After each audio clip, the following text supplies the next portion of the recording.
What up, though?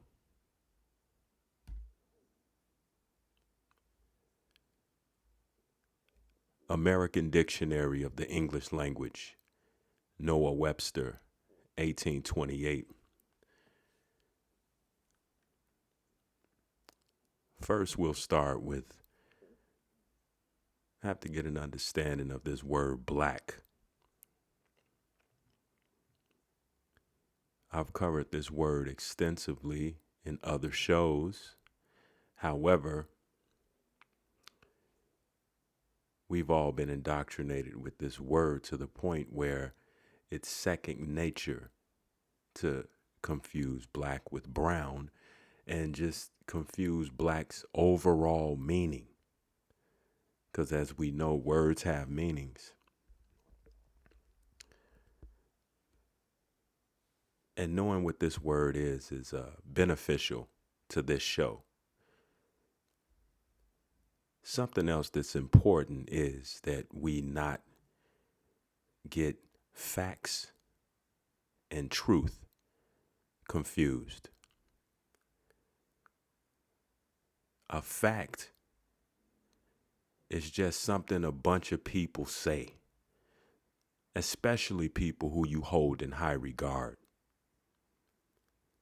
And then if enough people say it, then you believe it to be a fact. Whereas truth, as far as I'm concerned, truth deals more with reality. Reality is what it is. The reality is that right now, we shaking.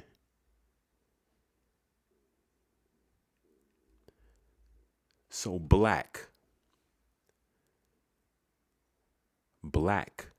pale, wan, livid, to become pale, to turn white, to become black, to blacken, to expose to the sun, or to bleach. That's enough of that.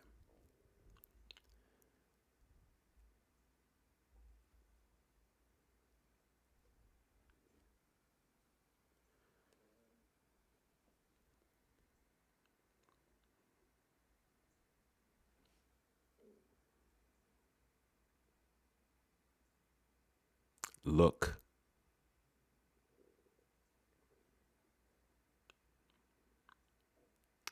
we're going to talk about these people today.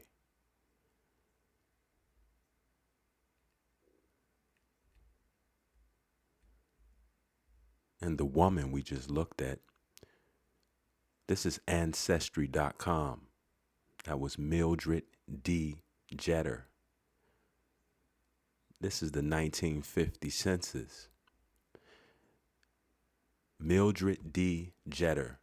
She's 10 years old on this census. Her birth was about 1940, 1939.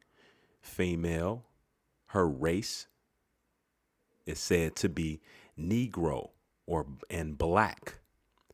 Birthplace Virginia, Bowling Green, Caroline, Virginia.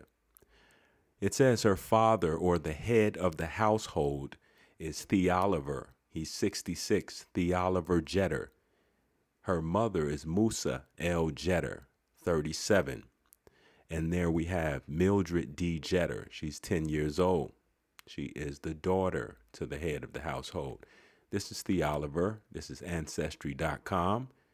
Same census record, 1950. He's 66, born 1884. His race is said to be Negro, black. Birthplace, Virginia.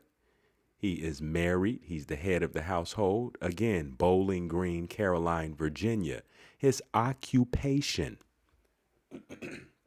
his job is a farmer.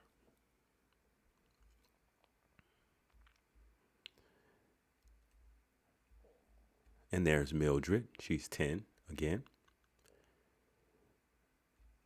Whose race is Negro and black. I wish this race stuff didn't matter so much, but it does. It does. Even though it's an illusion and it's fake, it's a means to an end.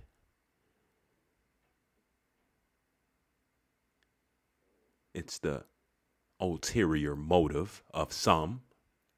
This is Ancestry.com. This is Musa L. Jetter. Musa L. Jetter. She's 37. 1913 is her birth date. About. Female. Her race is said to be Negro, black. Virginia, Bowling Green, Caroline, Virginia. She is the wife of The Oliver. Here she is. 37. She's the wife. There are other siblings, but we won't get into those right now. And there we see Mildred D. Jetter, the subject of today's show. She's 10 years old. And again, let's go back. I don't want you to forget that Mildred D. Jetter, they say her race is Negro and black. This is Mildred D. Jetter right here. She is considered black. She probably resembles a female in any one of your families. I know she resembles a few females in my family. I guess if we go back far enough, say 6th or 7th great grandparents, who knows? We're probably related in some way. So are you. This is what is considered to be a black woman. And don't forget, black, we looked at the definition. You can go back. It says pale, bleached. To bleach, pale. So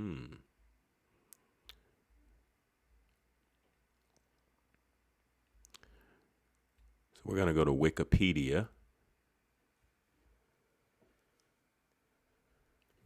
I know. Wikipedia is not a primary source. Well, when you put something in a search engine, 9 times out of 10, you probably are getting, well, you're definitely getting something that someone wanted to come up when you put that particular word in the search engine.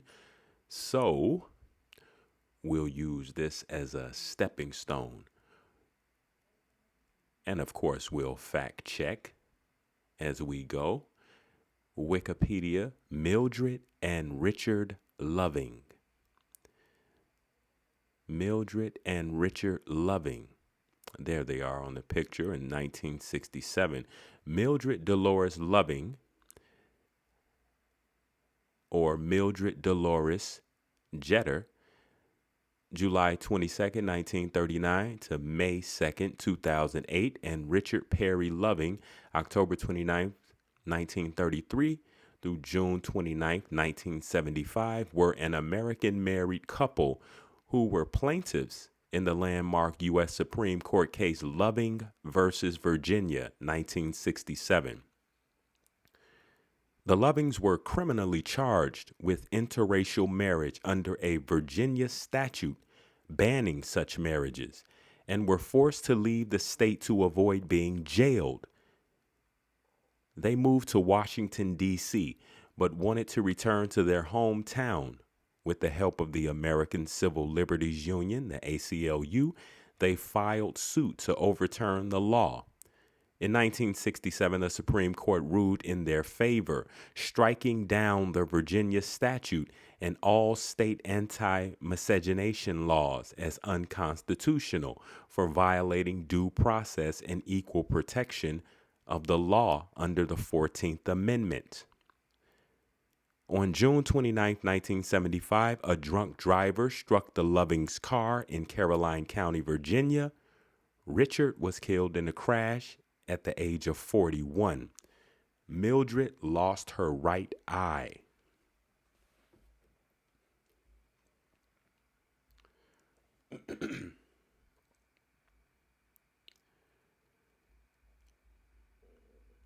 And if you look over to the right, it says children, 3. He had 3 children. Remember, 3 children. And you remember Mildred Jeter, as well as her mother and father, were considered Negro or black on the census. Mildred Jeter was the daughter of Musiel Bird Jeter and Theoliver Jeter. She was born and raised in the small community of Central Point in Caroline County, Virginia. Mildred identified culturally as Native American, specifically Rappahannock. Properly, she identified as American Indian. American Indian. But on the census, of course, you remember she was black. And I'm going to jump out there and guess that she'll be referred to as black or Negro or African American moving forward. Again, Mildred identified culturally as American Indian, specifically Rappahannock.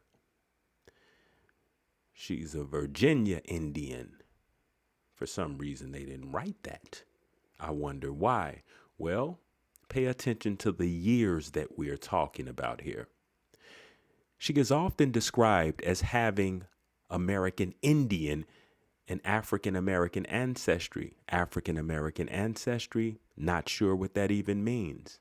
That is a non-existent human. That is a recent creation. Richard Loving was the son of Lola Loving and Twilly Loving. He was also born and raised in Central Point, where he became a construction worker after school. He was European, classified as white. They're not doing him any service either by ignoring where he specifically came from. He was classified as white. Virginia's one-drop rule, codified in law in 1924 as the Racial Integrity Act, required all residents to be classified as white or colored, refusing to use people's long-standing identification as Indian or long-standing lineage, or just refusing to acknowledge who someone was, who they said they were. It didn't matter. Richard's father worked for one of the wealthiest black men in the county for 25 years. Here we go with black again. Wouldn't it be more helpful if they told us exactly what this man was? After all, Mildred was a Rappahannock American Indian. So I wonder what this wealthiest black man in the county was. Because as you know, we said it, black, pale, bleached. Richard's father, Richard Loving's father, worked for one of the wealthiest black men in the county, for 25 years. Richard's closest companions were black or colored, as was the term then. Anything but what you said you were. At least they said their names right, I guess. There's just a few people that live in this community, Richard said. A few white and a few colored. Mildred was in high school. They began dating. When Mildred was 18, she became pregnant, and Richard moved into the Jeter household. Richard moved into the Jeter household. A practice, something that's not practiced today.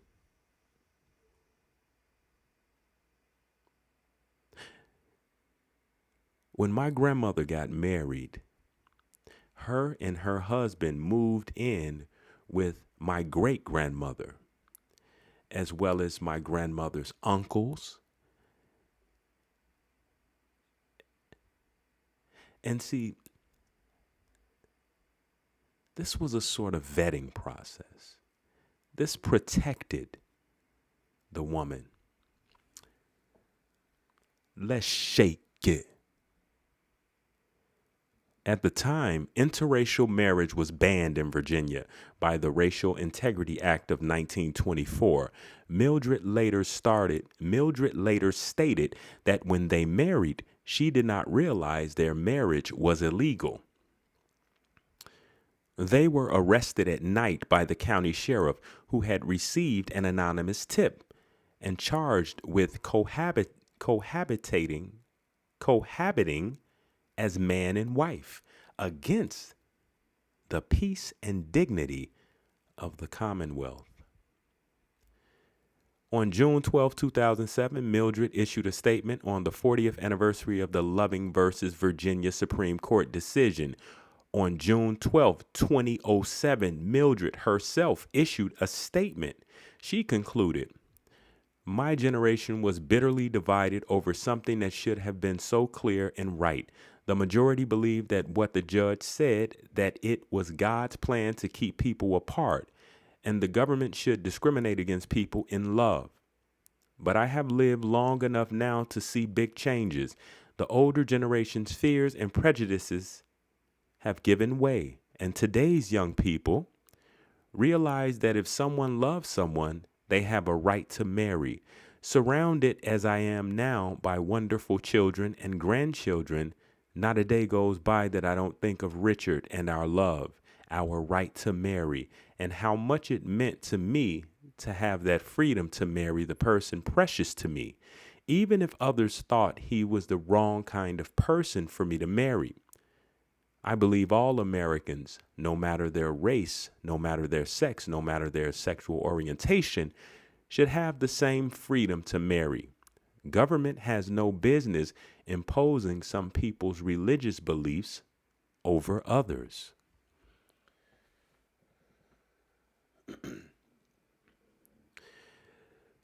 Okay. Personally, what I think today is that it's not anyone's business who you're in a relationship with, except those who are going to be in that relationship. When she says marriage, you should be able to marry the person you want. I'm not sure if that means that you should be able to go to the justice of the peace, or you should be able to get a certificate if you want. But I'm not sure if they were just satisfied with looking one another in the eye and saying, we are committed to one another for as long as we want to be. And that's it. That's the end of that. I'm not sure how the government, unless someone got wind, like they said, the sheriff arrested them because they were cohabiting as a man and wife. So maybe just the two of them even being together intimately was an issue. We'll carry on. Supreme Court of the United States at October term 1966, Loving versus Virginia. Virginia's statutory scheme to prevent marriages between persons solely on the basis of racial classification held to violate the equal protection and due process clauses of the 14th Amendment. In June 1958, two residents of Virginia, Mildred Jeter, a Negro woman, Rappahannock, American Indian, reclassified as a Negro. How many of y'all been reclassified? How many of y'all been reclassified? Grabbed it, held it, hugged it, embraced it, and didn't look back. and Richard Loving, a white man, were married in the District of Columbia pursuant to its laws. Shortly after their marriage, the Lovings returned to Virginia. Okay, so they were married in the District of Columbia. They went to get a marriage certificate. So they involved the government in their relationship.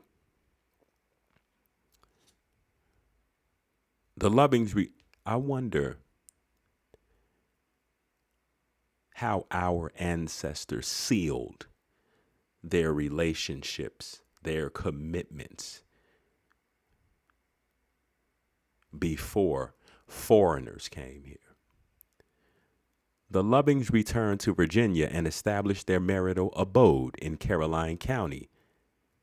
At the October term, 1958, of the Circuit Court of Caroline County, a grand jury issued an indictment charging the Lovings with violating Virginia's ban on interracial marriages.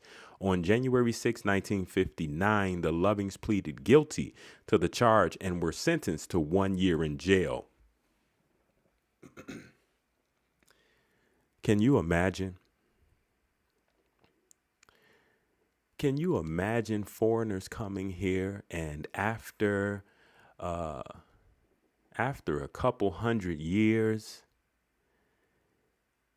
they would jail you for the relationship that you chose on your soil? I mean, seriously, foreigners who brought their culture of this world is nothing. You're born a sinner. Your bliss will come after you make the transition. Can you imagine people coming here like that? And a couple hundred years after that, they got the nerve to jail you or consider jailing you for the relationship that you choose. I mean, some things are worth going to war for. What you think?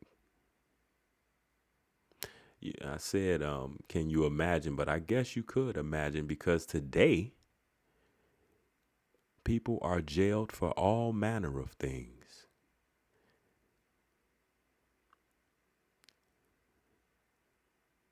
Jailed for hustling, selling what is considered to be drugs, when every grocery store and corner store and gas station sell drugs every day, some 24 hours a day.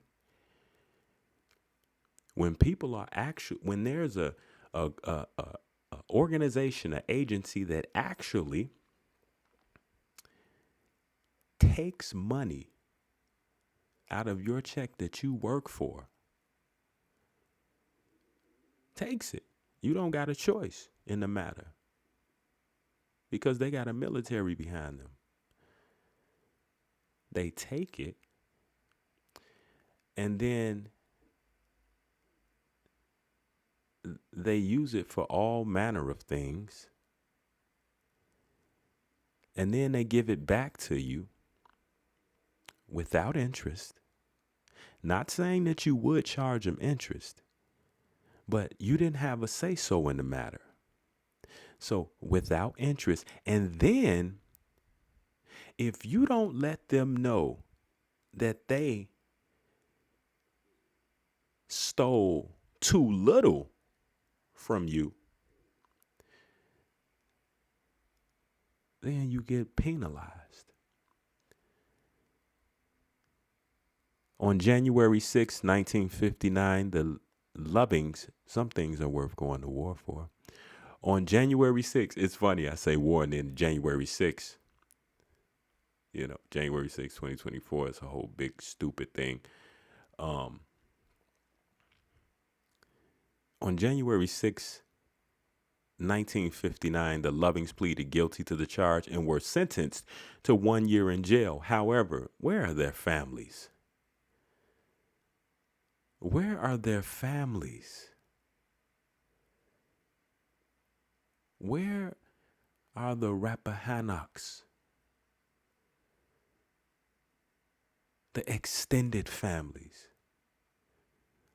However, the trial judge suspended the sentence for a period of 25 years on the condition that the Lovings leave the state and not return to Virginia together for 25 years. He stated in an opinion that Almighty God, see, brought the Almighty God.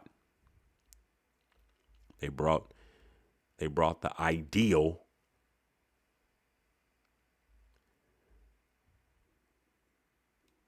Who rules their life? Who is the direction? Who is the blueprint for their lives and now yours? He stated in an opinion, Almighty God created the races white, black, yellow, Malay, and red, and he placed them on separate continents. And but for the interference with this arrangement, there would be no cause for such marriages. The fact that he separated the races shows that he did not intend for the races to mix.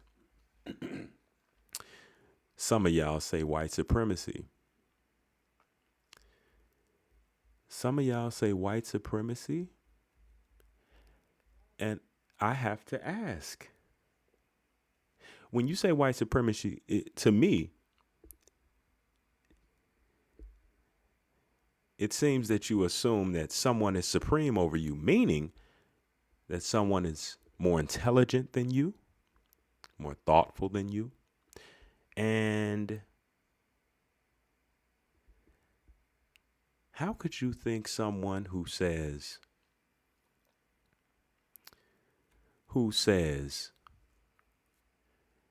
Almighty God created the races white, black, yellow, Malay, and red, and he placed them on separate continents? How could you think that a person who says that is supreme over anyone?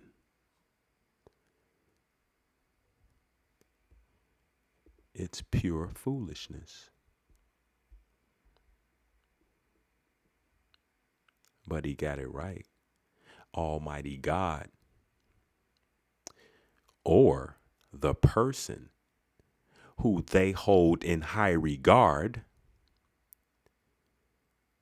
created the races, created these illusions right before your very eyes.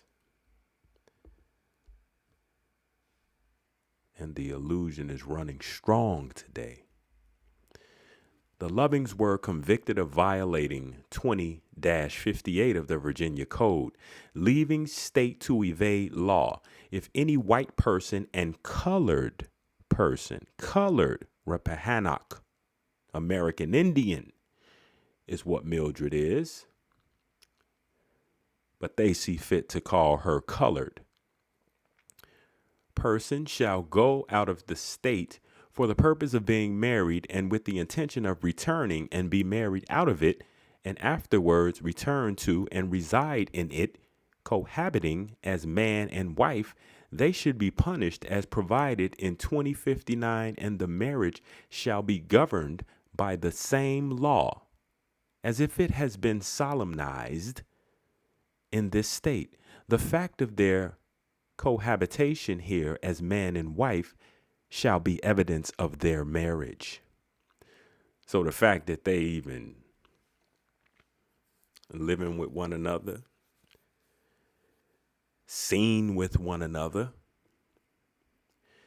I'm telling you, some things seems as though we should be still at war today. I think we are more mental, but those was fighting words right there. Section 20-59, which defines the penalty for miscegenation, provides punishment for marriage. If any white person intermarry with a colored person, or any colored person intermarry with a white person, he shall be guilty of a felony and shall be punished by confinement in the penitentiary for not less than 1 nor more than 5 years. Have you ever thought, how are they able to do this? Well,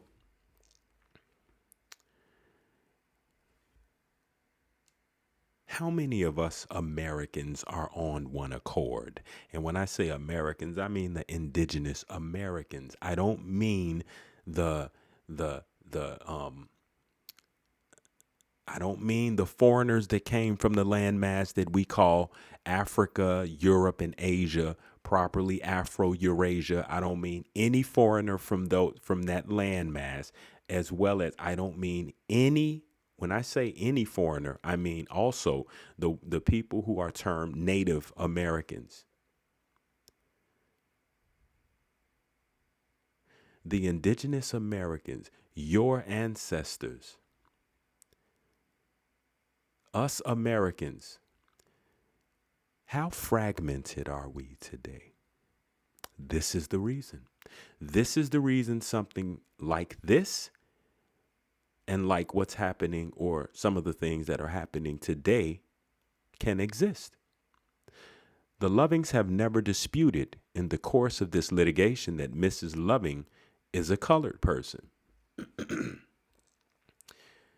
They never disputed that she was a colored person, and she had to say or accept being called colored.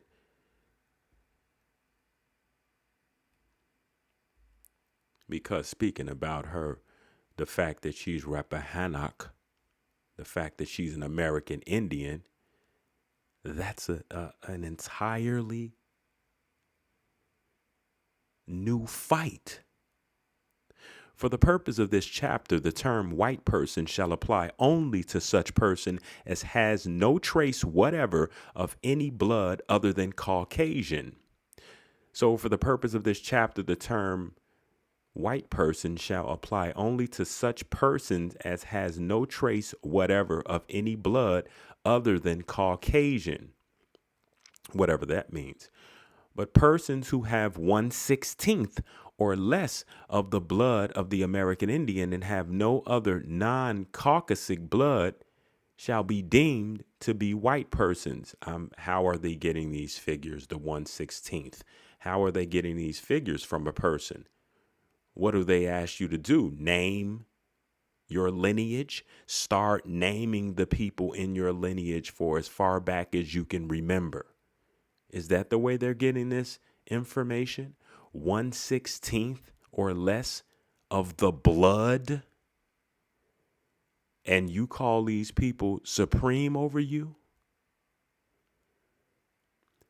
The exception for persons with less than 1/16 of the blood of the American Indian is apparently accounted for in the words of a tract issued by the Registrar of the State Bureau of Vital Statistics, by the desire of all to recognize as an integral and honored part of the white race the descendants of John Rolfe and Pocahontas. Plecker. William Plecker says that. Colored persons and Indians defined, every person in whom there is ascertainable any Negro blood shall be deemed and taken to be a colored person, and every person not a colored person having 1/4 or more of American Indian blood shall be deemed as American Indian. Except that members of Indian tribes existing in this commonwealth having 1/4 or more of Indian blood and less than 1/16 of Negro blood shall be deemed tribal Indians. Virginia Code, ANN 1 through 14, 1960. You know what that was? That was pimping. That was pimping. That's pimping. The paragraph I just read. That's what you call pimping. That's what you call the game is to be sold, not told. That's pimping. That's pure pimping right there. Straight up. Either that or it's just pure stupidity.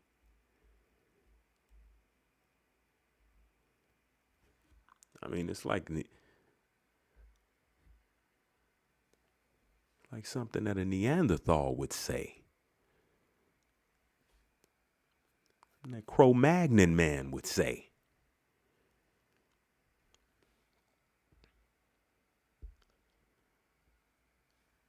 The present statutory scheme dates from the adoption of the Racial Integrity Act of 1924. In name, the state court concluded that the state's legitimate purposes were to preserve the racial integrity of its citizens and to preserve and prevent the corruption of blood, a mongrel breed of citizens, and the obliteration of racial pride. Instead, the state argues that the meaning of the Equal Protection Clause, as illuminated by the statements of the farmers, is only that state penal laws containing an interracial element as part of the definition of the offense must apply equally to whites and Negroes, in the sense that members of each race are punished to the same degree. And I haven't included it here. I haven't included sources here, but let's not assume that there aren't any people who look like you involved with this BS. The state finds that would be naive. The state finds support for its equal application theory in the decision of the court in Pace versus Alabama, 106 U.S. 583, 1883. In that case, the court upheld a conviction under an Alabama statute forbidding adultery or fornication between a white person and a Negro, which imposed a greater penalty than that of a statute prescribing similar conduct by members of the same race. The court reasoned that the statute could not be said to discriminate against Negroes because the punishment for each participant in the offense was the same.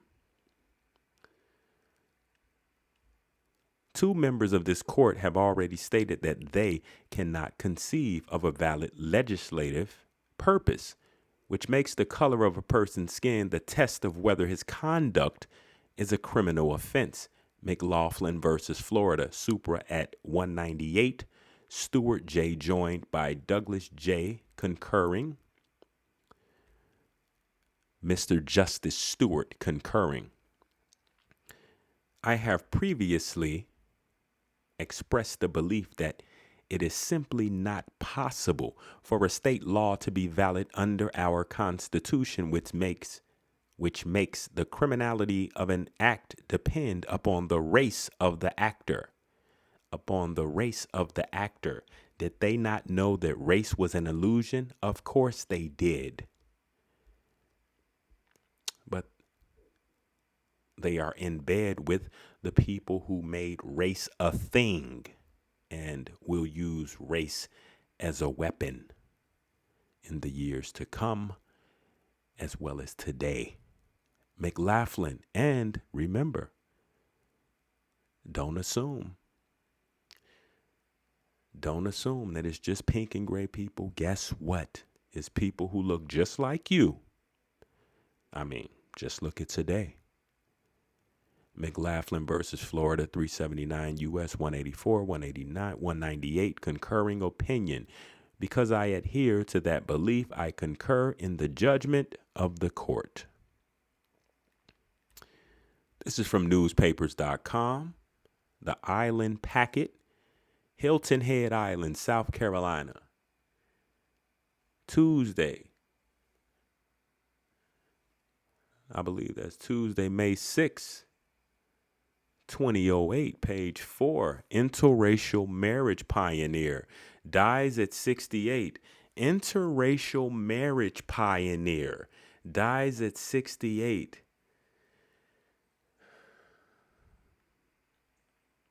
This is a cold political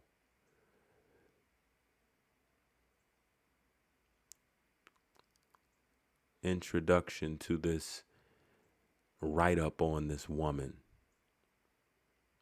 Interracial marriage pioneer. Wow. Mildred Jeter Loving, 68, a black woman not a Rappahannock, not an American Indian woman whose refusal to accept Virginia's ban on interracial marriage led to a U.S. Supreme Court decision in 1967 that struck down similar laws across the country, died of pneumonia Friday at her home in Milford, Virginia. This is Mildred, sister right here. Sister right here. Mildred Dolores Jeter, American Indian, who in the previous reading material has been called black colored. Everything but her name. Everything but what she said she is. Remember, they had 3 children. Commonwealth of Virginia marriage return. This is a marriage license for Richard and Mildred's son, Donald Lindbergh Loving. He is getting married, and he was born 1958 in Virginia. He's 24, and his race is listed as Indian. Now, we know Richard P. Loving is not an Indian, but Mildred D. Jeter is.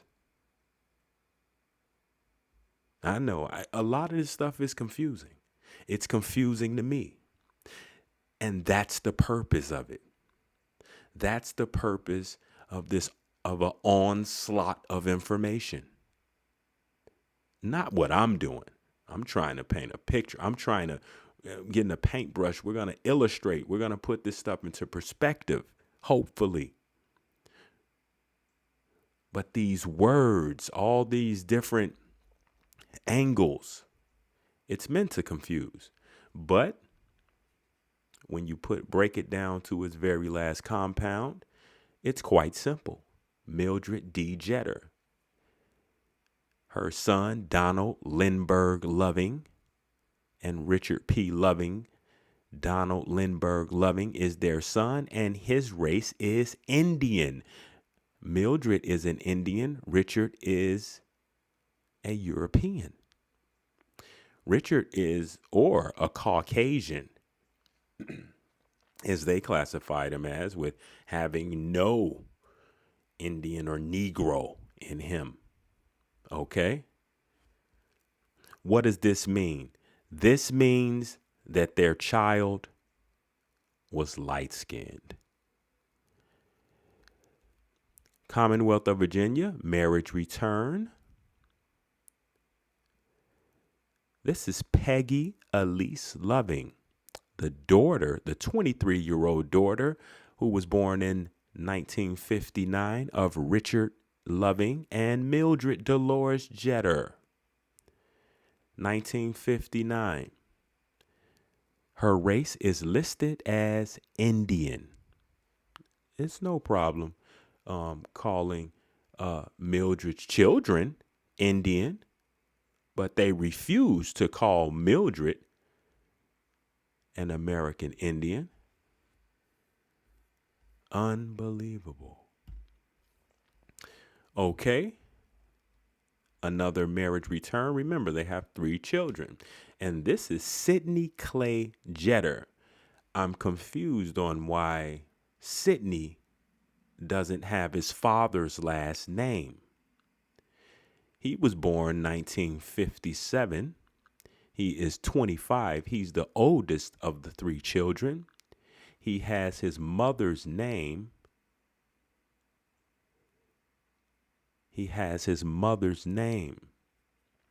I'm not sure why that is. I'm pretty sure with a little thought, something will come to me and make sense. But his race is also Indian. Again, Richard P. Loving, his father, who's listed, is a Caucasian, I guess you would say. Um, he's from the landmass, I guess, Afro-Eurasia. And Mildred Dolores Jeter Rappahannock, she's an American Indian, and therefore her children are American Indian, regardless of the fact that Richard is not. But again, what I'm gathering from this is that, hey, they're light skinned. Oxford English Dictionary. We were talking about the Racial Integrity Act. And I was saying that things like that are things like that, these are things to go to war for.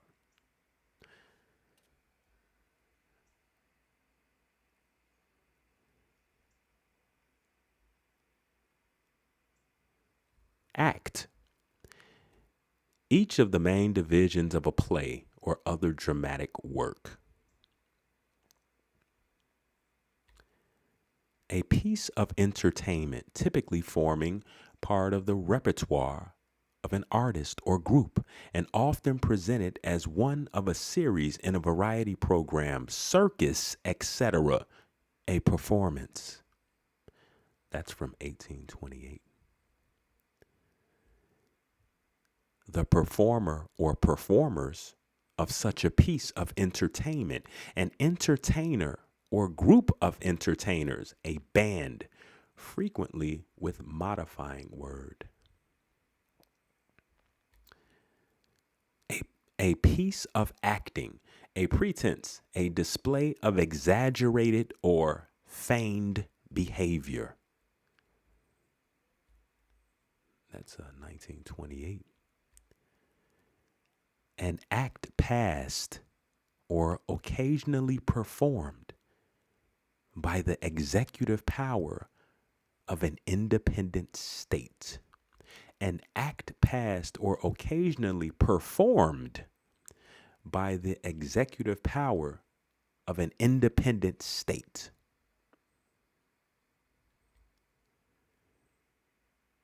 To behave insincerely.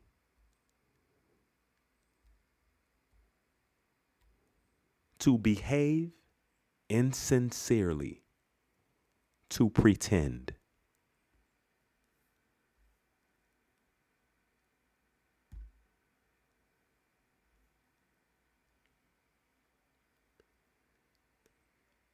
Do the right thing.